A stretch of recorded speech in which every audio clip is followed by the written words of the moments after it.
Pandemi coronavirus disease 19 masih berlangsung. Bahkan akhir-akhir ini menunjukkan jumlah kasus yang meningkat. Virus ini bisa menyerang siapa saja, dewasa, muda, anak-anak, lansia, bahkan bayi. Untuk itu kita semua harus hati-hati. Berikut ini akan saya sampaikan beberapa titik lengah yang kadang disepelekan. Katakanlah ada yang bicara, saya nggak kemana-mana kok bisa kena ya. Nah, kita ingat bahwa semakin tidak terkendalinya virus ini ada dimanapun. Kenali dan waspadai titik-titik lengah sebagai berikut. Titik lengah terbesar berada saat kita bersama keluarga atau teman karena merasa aman. Apalagi kalau kita sudah tes. Untuk diketahui bahwa itu hanya berlaku di real time. Artinya hanya berlaku pada saat detik itu diperiksa. Setelah itu kita tidak tahu lagi ya. Kemudian titik lengah aktivitas sehari-hari, makan bersama dengan teman-teman, kemudian buka masker, kemudian foto bersama, selfie tanpa masker, kemudian mengunjungi mall, supermarket, jalan-jalan, dan juga olahraga bersama dengan teman-teman yang tidak satu rumah. Titik lengah di lingkungan rumah bisa makan bareng keluarga yang tidak serumah. Katakanlah ada saudara kita yang datang. Kemudian di tempat ibadah umum, hati-hati ya. Bisa di gereja, bisa di masjid.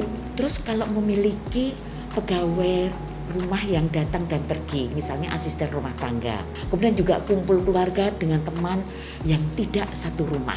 Foto bersama juga sering terjadi di lingkungan rumah dan juga memanggil tukang pijat di rumah. Kemudian di titik lengah yang lain juga menghadiri pertemuan, arisan atau rapat. Biasanya kan ada makan, ada minum ya. Jadi kadang buka masker untuk menikmati hidangan.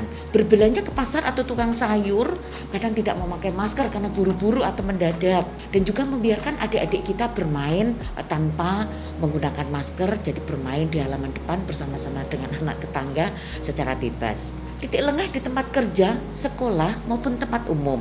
Makan bersama, makan di kantin, makan di warung. Pastilah buka masker kan. Jadi menikmati minuman, makanan, kemudian sambil bercanda, selfie-selfie. Kemudian transportasi umum itu juga merupakan titik lengah karena berdekatan, jaraknya kurang dari 2 meter. Naik lift yang berkerumun itu bisa di mall atau di kantor-kantor juga sering ya. Juga rapat, belajar atau belajar kelompok ataupun pertemuan yang lain. Kadang di rapat-rapat itu kursinya berdempetan, kemudian berdiskusi, maskernya tidak benar atau bahkan buka masker, ada makanan, ada minuman. Dan juga pada saat antrian bisa di mana saja, mengambil ATM, mungkin di bank atau mungkin antri urusan-urusan yang lain ya. Terus yang penting adalah toilet umum. Ingat, toilet umum di tempat yang sempit, kadang biasanya malah kita membuka masker di situ. Itu sangat berbahaya. Pada saat di toilet umum justru masker harus tetap dikenakan. Titik lengah di lingkungan sosial sama. Ini biasanya memang makan bersama. Itu merupakan titik lengah yang sering AB bersama dengan teman-teman. Foto-foto. Kemudian menghadiri pernikahan. Pada masa pandemi tetap aja ya, kita semua sering menghadiri pernikahan. Di sana pasti ada aneka macam hidangan. Jadi buka masker, menikmati hidangan. Kemudian juga menghadiri pesta yang lainnya. Mungkin ulang tahun, syukuran atau yang lain. Dan juga menghadiri pernikahan, menghadiri pemakaman. Ya, pemakaman di situ ya mungkin teman kita sekarang sering sekali gitu ya kita mendengarkan ada berita duka. Kadang kita hati-hati pada saat kita ke pemakaman. Yang lain-lain berbagi alat pribadi, hati-hati, entah di rumah atau dengan kawan. Kalau ada anggota keluarga atau kawan yang ternyata dia konfirm positif. Jadi barang-barang ini merupakan barang pribadi. Untuk kalian yang tinggal di asrama atau kos atau pondok pesantren, hati-hati ya. Karena memang penggunaan toilet secara bersama, satu ruangan di kamar tidur gitu. Menerima tamu, keluarga, teman, apalagi menginap di rumah. Kita tidak tahu tamu itu bagaimana di luaran di sana, apakah menjalani prokes atau tidak. Dan yang pasti kekuatan orang itu sangat berbeda. Diri kita dengan diri teman atau dengan keluarga bisa sangat bervariasi. Imunitas tubuh seseorang itu sangat bervariasi. Jadi kadang orang tanpa gejala yang kita temui itu kita bisa tertular dari situ. Terus masa sih nggak boleh ngapa-ngapain? Ya jelas boleh ya. Selalu waspada dan tetap konsisten menjalani protokol kesehatan. Selain melindungi diri, juga melindungi orang lain. Tetap waspada, jangan lengah. Update masker pada saat kondisi seperti ini. Kalau perlu kita menggunakan masker double. Bisa masker medis, kemudian di luar di double dengan masker kain. Pastikan masker menutupi hidung sampai mulut, sampai di dagu. Terus kemudian jangan ditarik-tarik ke bawah, ya.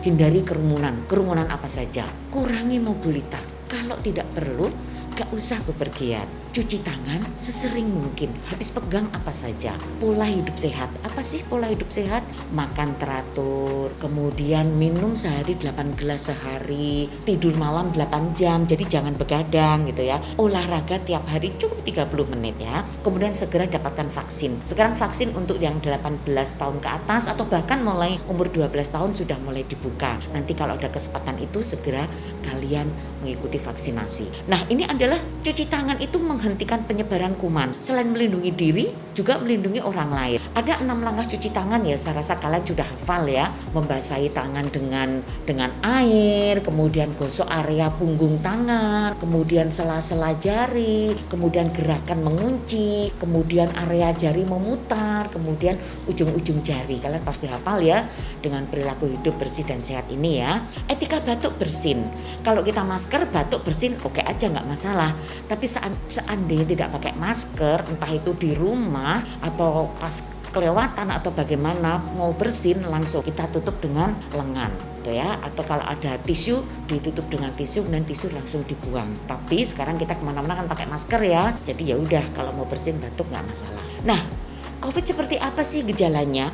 Ada yang tanpa gejala, itu yang berbahaya. Dia kemana-mana, dia nggak merasa kalau dia terinfeksi, padahal dia menularkan ke orang lain.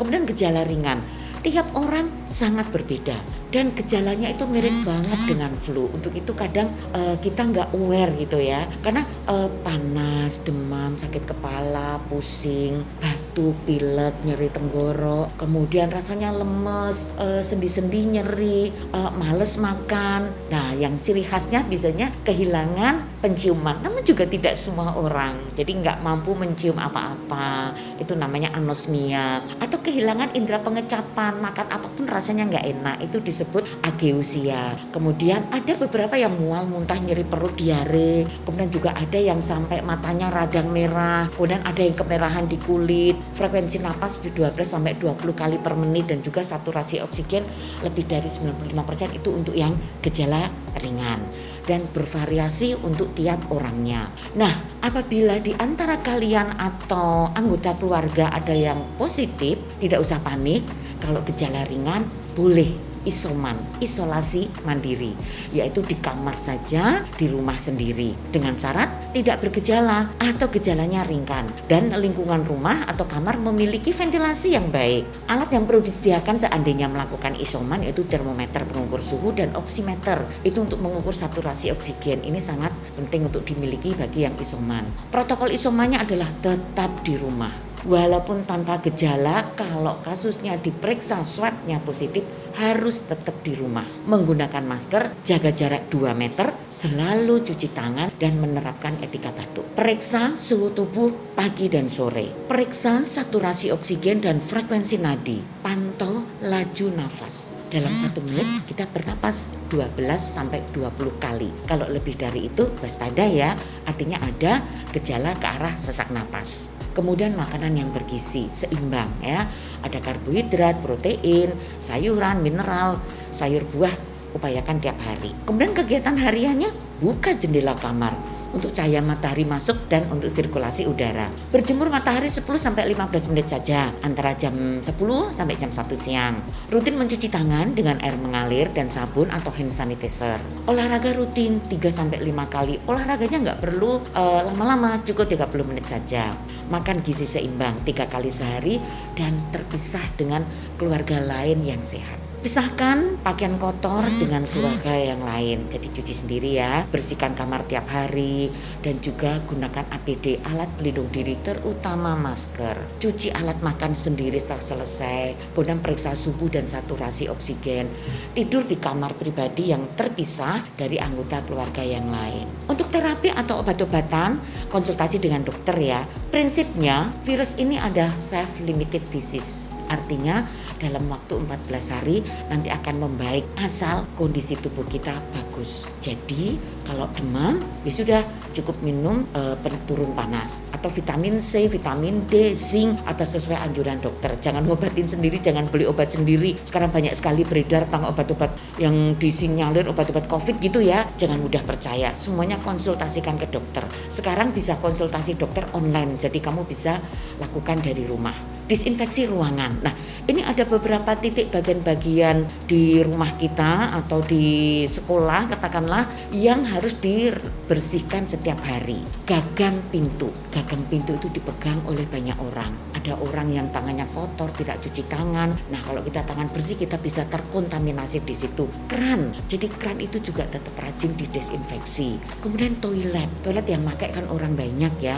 Dan juga wastafel tempat cuci tangan. Kemudian skaklar lampu, meja, kursi itu juga harus selalu rajin didesinfeksi. Apalagi dalam satu rumah ada yang konfirm positif. Pembersihan dilakukan dengan menggunakan campuran air dan sabun atau deterjen atau cairan desinfektan bila bisa dibeli di supermarket ya, itu bisa dilakukan secara mandiri di rumah. Nah, untuk yang melakukan isolasi mandiri dicatat hariannya, suhunya bagaimana, saturasi oksigennya, nadinya, laju napas, kemudian keluhan yang lain. Katakanlah kok mual, kok muntah, kok nyeri perut, kok diare, itu bisa disampaikan.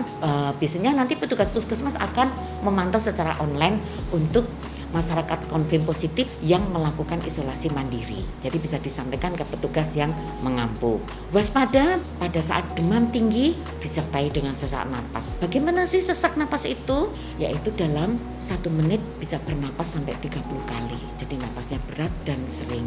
Segera laporkan pada petugas puskesmas yang memantau pada saat isoman. Atau saturasi oksigennya kurang dari 93%. Ya, saturasi oksigen itu diperiksa di kadang ibu jari, bisa jadi telunjuk gitu ya, alatnya sangat sederhana namun sangat bermanfaat. Lama perawatan, kalau tak ada gejala cukup 10 hari sejak dinyatakan positif, sejak dilakukan swab cukup 10 hari langsung dinyatakan sembuh. Karena kalau udah 10 hari sejak dinyatakan positif itu sudah tidak menular. Kalau gejalanya ringan 10 hari ditambah 3 hari bebas gejala. Jadi tunggu dulu sampai batuknya itu selesai, setelah 3 hari 10 hari ditambah sampai dia gejalanya tidak ada, itu baru boleh beraktivitas kembali secara normal gitu ya. Jadi no one safe until everyone is safe. Jadi kita semua harus menjaga keselamatan, keamanan kita.